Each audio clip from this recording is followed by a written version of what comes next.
Hi there, ये STS630 research methods की short lecture series का लेक्चर नंबर 18 है। इस लेसन के अंदर आपको मेन पॉइंट्स करवाए जाएंगे और ये स्लाइड्स भी आपसे शेयर की जाएंगी। तो इसमें जो मेन टॉपिक है वो है criteria for good measurement.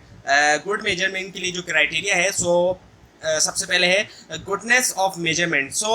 Ensure करना कि जो एक्यूरेसी है मेजरिंग इंस्ट्रूमेंट की, कई सारे फैक्टर्स हैं जिनको ज़रूरत होती है कंसिडर करने की, इंक्लूडिंग यानी कि उसमें शामिल है कंप्लीटनेस जो है वो डायमेंशन की, एलिमेंट्स और क्वेश्चन, और इसी के साथ साथ असेस करना जो गुडनेस है इंस्ट्रूमेंट की वैलिडिटी के ज़रिए, रिलायबिलिटी के ज़रिए और सेंसिटिविटी के ज़रिए। वैलिडिटी से मुराद यानी कि किस हद तक जो एक मेजरिंग इंस्ट्रूमेंट एक्यूरेटली मेजर करता है, what it intends to measure, और रिलायबिलिटी से मुराद कंसिस्टेंसी और स्टेबिलिटी है मेजरिंग इंस्ट्रूमेंट की। सेंसिटिविटी से मुराद जो है वो इंस्ट्रूमेंट की एबिलिटी होती है डिटेक्ट करने की और डिफरेंशिएट करने की स्मॉल और जो मीनिंगफुल चेंज होता है या डिफरेंस होता है मेजर्ड एट्रीब्यूट में।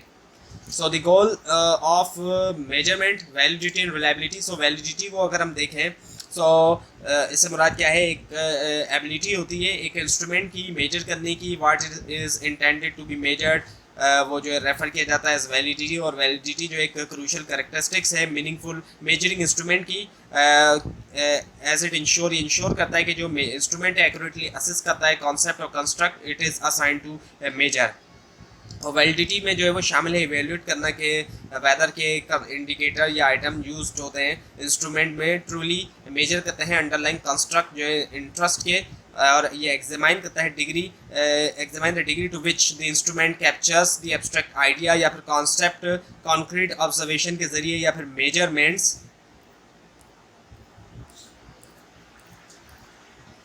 सो रिसर्चर्स आस्क क्वेश्चंस। पहला है do colleagues agree with my measurement. Agreement यानी कि अमंग कोलीग्स। सो अगर आप इफ़ योर कोलीग्स, आपके कोलीग्स या फिर एक्सपर्ट जो है वो फील्ड के अंदर एग्री हो आपके मेजरमेंट अप्रोच के साथ, ये सजेस्ट करता है कि देयर इज कॉन्सेंसस और एक्सेप्टेंस है रिलेवेंस के हवाले से और जो अप्रोप्राइट है आपके मेजर की। और फिर दूसरा है कि does my measure correlate with others measures of the same concept, यानी कि को रिलेशन होना दूसरे मेजर्स के साथ। जब आपका मेजर जो है शो करता है सिग्निफिकेंस को रिलेशन दूसरे एस्टेब्लिश मेजर के साथ सेम कॉन्सेप्ट के, ये इंडिकेट करता है कि आपका मेजर जो है वो कैप्चर कर रहा है same underline construct as the existing measure. और उसके बाद है फिर does it really measure what is expected to measure. Alignment with expectation, यानी कि अगर आपका मेजर जो है वो रिफ्लेक्ट करता है एक्सपेक्टेड आउटकम्स या फिर बिहेवियर जो कि एसोसिएट होता है कॉन्सेप्ट के साथ जो कि मेजर हो रहा है, ये सपोर्ट करता है वैलिडिटी आपके मेजर की। The answers provide some evidence of the measures validity.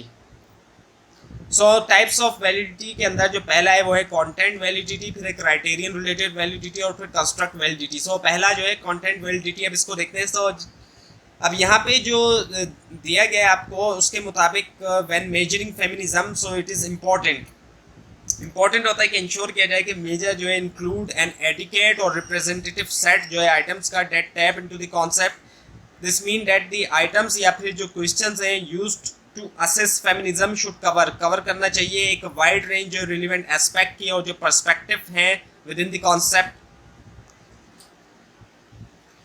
For example measuring feminism में इन्वॉल्व कंसिडरिंग डायमेंशंस जैसे कि बिलीव्स, एटीट्यूड्स, बिहेवियर्स और नॉलेज जो कि रिलेटेड होती है जेंडर इक्वालिटी से, वुमेन राइट, और इसके अलावा डिसमेंटलिंग जो है जेंडर बेस्ड डिस्क्रिमिनेशन की। एडिकेट रिप्रेजेंटेशन जो इन डायमेंशंस की रिक्वायर करता है इंक्लूड करना आइटम्स जो कि एड्रेस करते हैं different aspect with in each dimension. Example of feminism to ensure करना कि जो कंटेंट वैलिडिटी एक इंस्ट्रूमेंट की, measuring a person's commitment to a set of beliefs creating full equality between man and women. Important होता है कि consider करना जो डायमेंशंस है और जो एरिया है that the instrument aims to cover. इस केस के अंदर जो डायमेंशन है उसमें शामिल है arts, intellectual pursuits, family work, politics और अथॉरिटी रिलेशन। असेस करने के लिए एडिकेसी जो है डायमेंशन कवरेज की, वन शुड एवेल्युएट वेदर के instrument includes item that address each dimension sufficiently.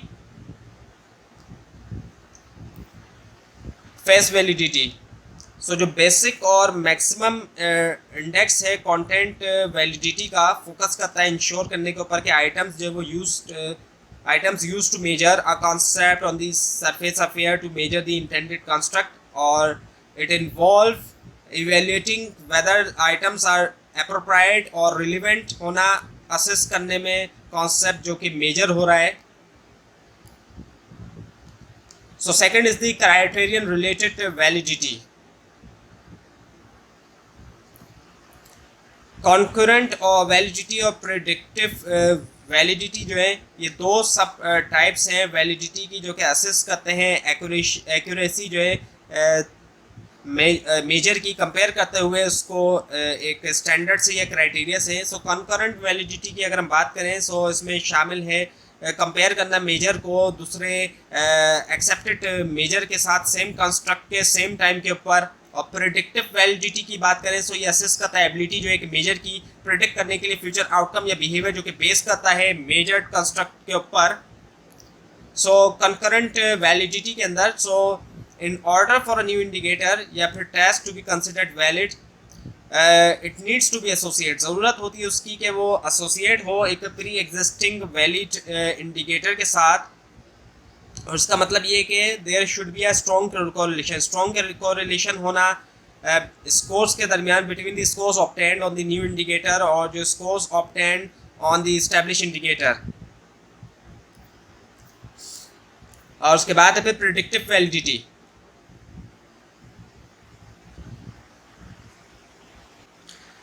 Statement refer कर रहा है प्रेडिक्टिव वैलिडिटी को एक मेजरिंग इंस्ट्रूमेंट के, स्पेसिफिकली एक एटीट्यूड टेस्ट जो कि यूज़ हुआ है सिलेक्शन प्रोसेस के दरमियान. सो प्रेडिक्टिव वैलिडिटी जो है वो एबिलिटी होती है एक टेस्ट की या फिर असेसमेंट की कि एक्यूरेटली प्रिडिक्ट किया जाए फ्यूचर परफॉर्मेंस या outcome.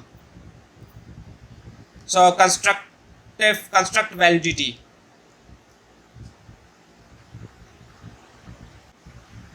used for measure with multiple indicator. Do various indicators operate in consistent manner, and how well the results obtained from the use of measure fit the theories around which the test is designed. This is assessed through assess किया जाता है किसके ज़रिए, convergent और discriminant validity के ज़रिए. सो अगर हम बात करें कन्वर्जेंट वैलिडिटी की तो इससे मुराद जो है extend to which different indicators, यानी कि किस हद तक जो है वो डिफरेंट इंडिकेटर्स या items that are intended to measure the same construct या फिर कॉन्सेप्ट वो जो को रिलेटेड हैं एक दूसरे से. दूसरे वर्ड्स के अंदर अगर हम कहें तो अगर मल्टीपल इंडिकेटर्स जो है एक कंस्ट्रक्ट के मेजर कर रहे हैं same underlying trait, they should be positively related to each other. So positively related होना चाहिए एक दूसरे से. और डिस्क्रिमिनेंट वैलिडिटी की अगर हम बात करें दूसरी तरफ सो एग्जामाइन करता है कि किस हद तक जो है वो इंडिकेटर जो है डिफरेंट कंस्ट्रक्ट के वो नहीं है स्ट्रांगली कोरिलेट एक दूसरे के साथ. और अगर दो कंस्ट्रक्ट जो है वो डिस्टिंक्ट और सेपरेट हैं सो जो इंडिकेटर है एक कंस्ट्रक्ट का वो स्ट्रांगली तौर पे रिलेट नहीं होना चाहिए इंडिकेटर से दूसरे कंस्ट्रक्ट के. सो कन्वर्जेंट वैलिडिटी जब मल्टीपल इंडिकेटर जो है एक कॉन्सेप्ट के कन्वर्ज और आर एसोसिएट या फिर एसोसिएट हैं विद वन अनदर, इसका मतलब ये कि दे आर ऑल मेजर कर रहे हैं या फिर कैप्चर कर रहे हैं सेम अंडरलाइंग कंस्ट्रक्ट या आइडिया. दूसरे वर्ड में इंडिकेटर्स जो है वो कंसिस्टेंट हैं और शो करते हैं एक पैटर्न जो है सिमिलैरिटी का in their measurement. Construct education. अब यहाँ जो सिनेरियो है उसमें 3 इंडिकेटर्स जो है वो यूज़ हो रहे हैं असिस्ट करने के लिए. Education level, self reporting, certificate verification और एक test measuring school level knowledge. जबकि मेजर जो है वो कन्वर्ज नहीं करता, इंडिकेट करता है कि वीक कन्वर्जेंट वैलिडिटी. और कुछ इंडिविजुअल क्लेम करते हैं कि उनके पास जो है वो एक कॉलेज डिग्री है लेकिन उनके सपोर्ट जो है वो क्लेम नहीं कर उनके सर्टिफिकेट सपोर्ट नहीं करते इस क्लेम को. और एडिशनली ये भी कि जिनके पास एक कॉलेज डिग्री होती है perform no better on the knowledge test than the higher school drop out. जिनके पास कॉलेज डिग्री भी होती है सो वो भी परफॉर्म जो है वो कोई ज़्यादा बेटर नहीं करते नॉलेज के ऊपर, नॉलेज टेस्ट पे उनके मुकाबले में जो हाई स्कूल ड्रॉप आउट्स हैं। सो एज अ रिजल्ट जो आउटकम है हर इंडिकेटर का डू नॉट अलाइन सजेस्ट करता है एक lake of consistency. So therefore इसी वजह से ये एडवाइजेबल नहीं है कि कंबाइन किया जाए इन इंडिकेटर को एक single measure of education level में इनकी वीक कन्वर्जेंट वैलिडिटी की वजह से। सो now the discriminant validity. Divergent validity से मुराद जो है वो यानी कि ये कि किस हद तक जो है the extent to which indicator जो है एक पार्टिकुलर कॉन्सेप्ट के या फिर कंस्ट्रक्ट के डेमोन्स्ट्रेट करते हैं दोनों कन्वर्जेंस और डाइवर्जेंस जब कंपेयर किया जाए when compare to indicators of opposing construct. So political conservatism के कॉन्टेक्स्ट में ये एम्प्लाई करता है कि जो it employs that measures assessing conservative believes values और attitude should exhibit strong internal consistency या फिर कन्वर्जेंस जो है अमंग देमसेल्फ, लेकिन डेमोन्स्ट्रेट भी करना चाहिए एक नेगेटिव एसोसिएशन या फिर डाइवर्जेंस जो है मेजर्स से असेसिंग लिबरल या फिर प्रोग्रेसिव बिलीव्स। सो मेजरिंग पॉलिटिकल कंजर्वेटिज्म। सो इस सिनेरियो के अंदर एक स्टडी जो है वो हुई थी मेजर करने के लिए दो कंस्ट्रक्ट्स पीसी और लिबरलिज्म। स्टडी जो है the study used a set, एक सेट जो है किसका 10 क्वेश्चंस का मेजर करने के लिए पीसी और पार्टिसिपेंट्स जो है answered this question similar manner में। Additionally 5 additional question, 5 additional question जो है वो शामिल किए गए मेजर करने के लिए लिबरलिज्म। और जो रिज़ल्ट स्टडी का उसने इंडिकेट किया कि जो स्कोर है score obtained for PC and liberalism were theoretically predicted to be different and this difference was, ये जो डिफरेंस था एम्पेरिकली कंफर्म था और ये सजेस्ट करता है कि जो दो कंस्ट्रक्ट्स हैं वो डिस्टिंक्ट हैं एक दूसरे से और डिफरेंशिएट हो सकते हैं based on the measurement of these questions. Furthermore study found के 10 क्वेश्चन जो है मेजरिंग पीसी वो जो है थे इंटरनली कंसिस्टेंट और शो किया हाई डिग्री ऑफ कोरिलेशन जो है अमंग देमसेल्फ। और ये सजेस्ट करता है कि ये दीज आइटम्स आर मेजर कर रहे हैं एक सिमिलर अंडरलाइन कंस्ट्रक्ट और पॉजिटिवली एसोसिएट हैं एक दूसरे के साथ। Conversely 5 liberalism items were negatively associate, वो नेगेटिवली एसोसिएट थे 10 पीसी आइटम्स के साथ, इंडिकेटिंग के that they are measuring a different construct. So overall जो स्टडी है डेमोन्स्ट्रेट करती है discriminant validity which means that the जो मेजरमेंट है पीसी की और लिबरलिज्म की वो डिस्टिंक्ट है और मेजर नहीं कर रही सेम अंडरलाइन कंस्ट्रक्ट। और ये प्रोवाइड करता है एविडेंस जो है वैलिडिटी के लिए मेजरमेंट इंस्ट्रूमेंट्स की जो कि यूज हुए स्टडी में और सपोर्ट करता है आइडिया कि जो पीसी और लिबरलिज्म है वो सेपरेट पॉलिटिकल ओरिएंटेशन है। सो रिलायबिलिटी से मुराद यानी कि किस हद तक जो एक मेजरमेंट इंस्ट्रूमेंट कंसिस्टेंटली और एक्यूरेटली मेजर करता है एक कंस्ट्रक्ट या कॉन्सेप्ट विदाउट बीइंग अफेक्टेड, बगैर अफेक्ट हुए हुए रैंडम एरर से। It is concern with the stability के साथ और जो कंसिस्टेंसी है मेजरमेंट्स की over the time and across different condition. So stability से मुराद यानी कि किस हद तक जो है एक मेजरमेंट इंस्ट्रूमेंट मेंटेन करता है कंसिस्टेंट रिजल्ट्स को ओवर द टाइम। दूसरे वर्ड में कहा जाए तो अगर सेम इंडिविजुअल्स जो वो मेजर्ड होते हैं using same instrument different points पे टाइम में, stable measurement would yield similar या फिर consistent result. So stability important है क्योंकि ये अलाउ करती है रिसर्चर को कि असेस करें कि जो whether the concept being measured remains relatively constant, वो कांस्टेंट है वक्त के साथ। और कंसिस्टेंसी जो है इससे मुराद जो है किस हद तक जो है एक मेजरमेंट इंस्ट्रूमेंट प्रोड्यूस करता है consistent result when administered multiple time या फिर डिफरेंट कंडीशंस के अंडर। सो ये फोकस करता है इंटरनल रिलायबिलिटी के ऊपर मेजरमेंट आइटम्स की और एग्जामाइन करता है कि how well they hang together to assess the underlying concept so consistency ensure करती है कि इंस्ट्रूमेंट जो है वो इन्फ्लुएंस नहीं होता ट्रांजिएंट फैक्टर्स से और कंसिस्टेंटली कैप्चर करता है intended construct. So now the stability of measures. Stability of measures मुराद जो है एबिलिटी जो है एक मेजर की के रिमेन कंसिस्टेंट होना और अनचेंज होना वक्त के साथ regardless of when it is applied.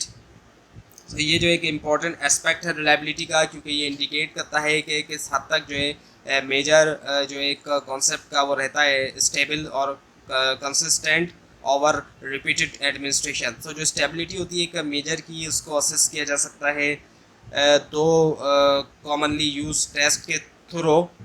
Test retest reliability और दूसरा है पैरेलल फॉर्म रिलायबिलिटी. सो अब देखते हैं टेस्ट रीटेस्ट रिलायबिलिटी. सो इस सिनेरियो के अंदर जो स्टेबिलिटी है एक मेजरमेंट इंस्ट्रूमेंट की जॉब सेटिस्फेक्शन के लिए असेस की गई थी एडमिनिस्टर करते हुए सेम टेस्ट को सेम ग्रुप के ऊपर of respondent at 2 different time refer to as T1 and after 4 weeks. So result जो है वो शो करता है कि जो परसेंटेज है शो किया रिज़ल्ट ने कि जो परसेंटेज है रिस्पोंडेंट की रिपोर्टिंग सेटिस्फेक्शन रिमेन सेम रही एट 64% ऑन बोथ ओकेशन, दोनों ओकेशंस के ऊपर. और ये कंसिस्टेंसी जो है मेजरमेंट के अंदर जॉब सेटिस्फेक्शन की over the time 2 time points indicate करती है हाई स्टेबिलिटी. स्टेबिलिटी इस कॉन्टेक्स्ट के अंदर इससे मुराद जो एबिलिटी होती है मेजरमेंट इंस्ट्रूमेंट की प्रोड्यूस करने की कंसिस्टेंट और अनचेंज रिजल्ट जब अप्लाई किया जाए सेम इंडिविजुअल को डिफरेंट टाइम्स के ऊपर. सो फर्दर असेस करने के लिए रिलायबिलिटी जो है मेजरमेंट इंस्ट्रूमेंट की एक रिलायबिलिटी कोएफिशिएंट जो है वो कैलकुलेट किया गया था. रिलायबिलिटी कोएफिशिएंट जो है वो ऑब्टेन होता है मेजर करते हुए कोरिलेशन स्कोर्स के दरमियान, क्योंकि ऑब्टेन हुआ फर्स्ट एडमिनिस्ट्रेशन से टेस्ट की और जो स्कोर्स ऑब्टेन हुए सेकेंड एडमिनिस्ट्रेशन से. और एक हाई कोरिलेशन जो है दो सेट्स ऑफ स्कोर्स के दरमियान जो है सजेस्ट करता है कि मेजरमेंट इंस्ट्रूमेंट जो है वो रिलायबल और कंसिस्टेंट है मेजर करने में job satisfaction. So 2 problems with test retest.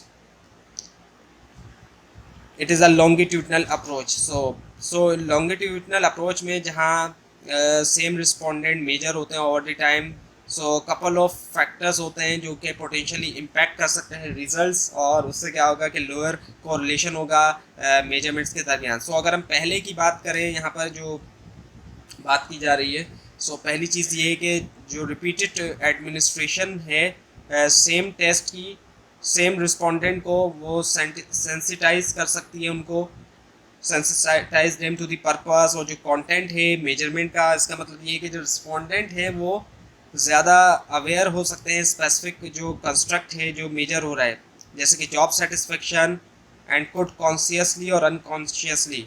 वो कॉन्शियसली तौर पे या अनकॉन्शियसली तौर पे ऑल्टर कर सकते हैं अपने रिस्पॉन्सेस को based on their increase understanding या फिर जो एक्सपेक्टेशन है. और ये सेंसिटाइजेशन जो है इफेक्ट इंट्रोड्यूस कर सकता है वेरिएबिलिटी जो है रिस्पॉन्सेस के अंदर वक्त के साथ, और पोटेंशियली रिड्यूस करता है कोरिलेशन जो है मेजरमेंट्स के दरमियान. और दूसरी बात ये कि जो पैसेज ऑफ टाइम इट्सेल्फ वो खुद जो है इन्फ्लुएंस कर सकता है एटीट्यूड्स और पर्सपेक्टिव. लोगों का एटीट्यूड और जो सेटिस्फेक्शन लेवल है वो चेंज हो सकता है वक्त के साथ कई सारे फैक्टर्स की वजह से, जैसे कि एक्सपीरियंसेस, एविडेंस और personal growth. And this is referred to as time effect या फिर मैच्योरेशन इफेक्ट. और जैसा इंडिविजुअल मैच्योर होता है या एक्सपीरियंस डिफरेंट सिचुएशन एक्सपीरियंस करता है, उनके एटीट्यूड और परसेप्शन शिफ्ट हो सकते हैं और उससे डिफरेंसेस होते हैं उनके रिस्पॉन्सेस में तो मेजरमेंट ओकेशंस के दरमियान. So parallel form reliability. Equivalent form reliability जो कि एक मेजर है रिलायबिलिटी का, जो कि असेस करता है कोरिलेशन दो रिस्पॉन्सेस के दरमियान, दो कंपेरेबल सेट्स के ऊपर मेजर के that tap into the same construct. So establish करने के लिए इक्विवेलेंट फॉर्म रिलायबिलिटी दो सेट्स जो है आइटम्स के क्रिएट होते हैं with each set having similar items and same response formats. तो जो ओनली डिफरेंस है सेट्स के दरमियान वो वर्डिंग या फिर ऑर्डरिंग ऑफ टाइम है, वर्डिंग या फिर ऑर्डरिंग ऑफ टाइम है जो डिफरेंस है। सो जो गोल है इक्विवेलेंट फॉर्म रिलायबिलिटी का वो है मिनिमाइज करना जो इम्पैक्ट है फैक्टर्स का, जिसके वर्डिंग, ऑर्डरिंग या फिर दूसरे जो सोर्सेस हैं एरर वेरिएंस के। सो क्रिएट करते हुए दो सेट ऑफ मेजर्स जो कि सिमिलर होते हैं कंटेंट में और रिस्पॉन्स फॉर्मेट, रिसर्चर्स एग्जामिन कर सकते हैं the degree to which responses on the two set are highly correlated, और एक हाई कोरिलेशन इंडिकेट करता है कि मेजर जो वो रिलायबल है और कंसिस्टेंट है मेजर करने में अंडरलाइंग कंस्ट्रक्ट।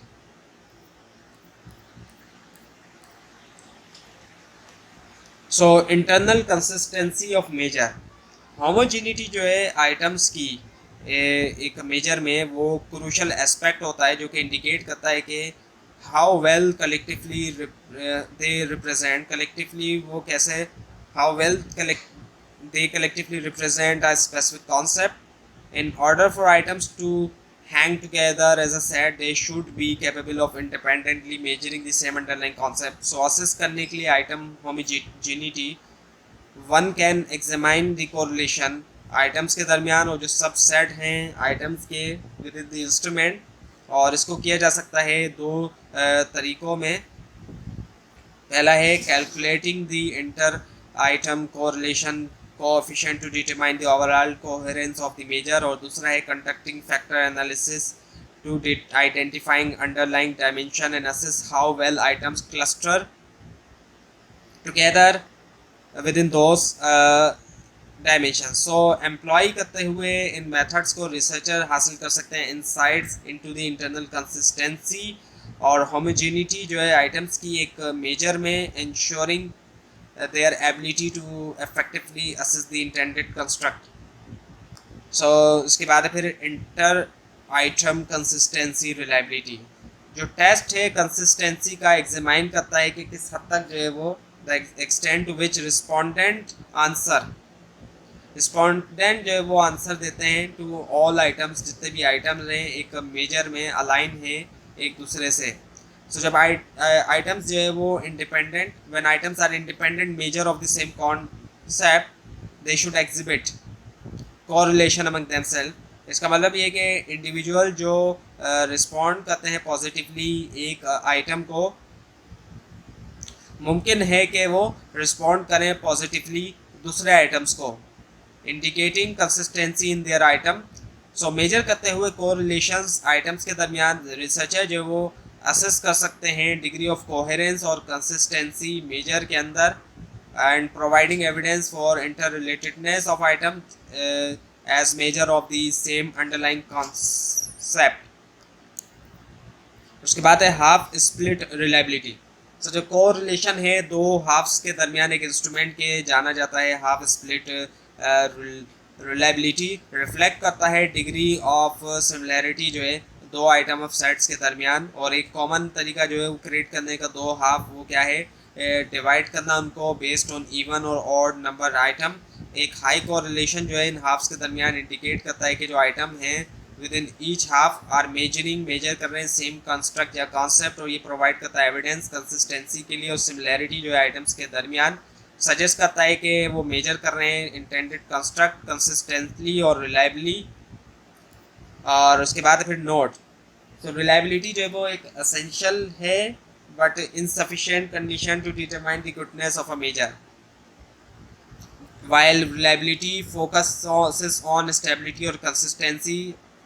और एक मेजर जो है वो हाईली रिलायबल हो सकता है लेकिन लैक करे वैलिडिटी, और वैलिडिटी जो है दूसरी तरफ इंश्योर करती है कि जो इंस्ट्रूमेंट है वो एक्यूरेटली मेजर करता है इंटेंडेड कॉन्सेप्ट या कंस्ट्रक्ट। सो दूसरे वर्ड्स में अगर कहा जाए तो वैलिडिटी असेस करती है कि किस हद तक जो है मेजर जो है वो कैप्चर करता है कि what is intended to measure, और मेजर जो है वो रिलायबल हो सकता है इन द सेंस कि वो प्रोड्यूस करता है consistent results, but if it does not measure the concept accurately it lacks validity. So इसी वजह से दोनों रिलायबिलिटी और वैलिडिटी इंपॉर्टेंट कंसिडरेशन है इवेल्यूएट करने में क्वालिटी और जो इफेक्टिवनेस है मेजरिंग इंस्ट्रूमेंट्स की। सो अब यहाँ पे जो दिखाया जा रहा है कि ओल्ड राइफल जो है उसकी लो रिलायबिलिटी है और जो न्यू राइफल है उसकी हाई रिलायबिलिटी है। सेंसिटिविटी एबिलिटी जो होती है एक इंस्ट्रूमेंट की के एक्यूरेटली मेजर करे वेरिएबिलिटी इन रिस्पॉन्सेस, वो क्रूशल होती है कैप्चर करने में नॉनसेंस और सब्टिलिटीज। एक सब्टिलिटीज जो है एटीट्यूड की या फिर ओपिनियंस की यूज़ करना। डिचोटोनोमस रिस्पॉन्स कैटेगरी जैसे कि एग्री या डिसएग्री लिमिट कर सकता है एबिलिटी जो है रिकॉर्ड करने की सब्टल चेंज जो है एटीट्यूड में। सो इन्हेंस करना सेंसिटिविटी मेजर में require an increase in the number of item on the scale और एक ब्रॉडर रेंज जो है रिस्पॉन्स कैटेगरीज की। सो प्रैक्टिकलिटी की अगर हम बात करें तो एक साइंटिफिक प्रोजेक्ट के अंदर वैलिडिटी, रिलायबिलिटी और सेंसिटिविटी जो है ये की साइंटिफिक इंस्ट्रूमेंट्स हैं। वैलिडिटी इंश्योर करती है कि जो मेजर जो है एक्यूरेटली कैप्चर करता है इंटेंडेड कॉन्सेप्ट या कंस्ट्रक्ट। रिलायबिलिटी इंश्योर करती है कि जो कंसिस्टेंसी और स्टेबिलिटी है मेजर की, और sensitivity allow for detection of subtle variation in responses. और ये रिक्वायरमेंट जो है वो फोकस करती हैं साइंटिफिक रिगर के ऊपर और जो एक्यूरेसी है मेजरमेंट प्रोसेस की। तो ये थी आज की वीडियो। आपको अगर इस बारे में कोई क्वेश्चन है नीचे कमेंट कीजिए, इसके अंदर कोई मिस्टेक दिखाई दे वो भी ज़रूर हाईलाइट कीजिए। ये स्लाइड्स आप नीचे डिस्क्रिप्शन बॉक्स में दिए गए लिंक से हासिल कर सकते हैं, लेकिन अगर आपको लिंक ना दिखाई दे उसके लिए आप नीचे कमेंट कीजिए। और इस पूरी सीरीज़ को देखने के लिए इस चैनल को सब्सक्राइब कीजिए, बेल आइकन के ऊपर क्लिक कीजिए। Thanks for watching this video and best of luck for your exams.